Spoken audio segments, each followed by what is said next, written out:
follows. New Zealand Rugby does not have a CEO. The All Blacks do not have a head coach, and the New Zealand Rugby do not have a head of high performance at this point. Some of their best players are playing in Japan or elsewhere around the world. Indeed, their first choice fly half, Richie Mo'unga, has been in Japan for the past 2 years. Will be returning to New Zealand later this year, I think. In addition, it's very likely that they will have a quarter-final clash against the Springboks in the next Rugby World Cup, which is massive. So look, can New Zealand turn around this less than ideal situation and win?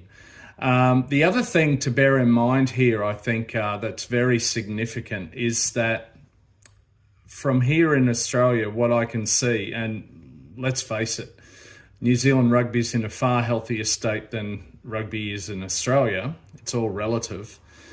But what I can see is that the All Blacks haven't been great with succession planning or transition.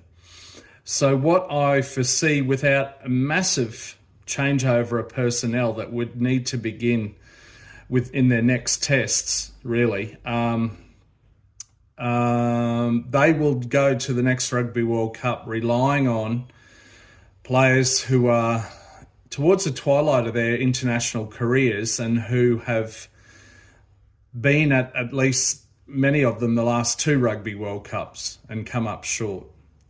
So that is a massive challenge, I would say. When Rassie Erasmus came in as box coach in 2018, he blooded, I think, approximately 13 test debutants in his first test. Maybe something like that is needed. I'm not saying they need a complete overhaul and replace all current players. I'm not saying that for a second, but I think there needs to be some new blood brought in ASAP and to begin to build that depth and experience.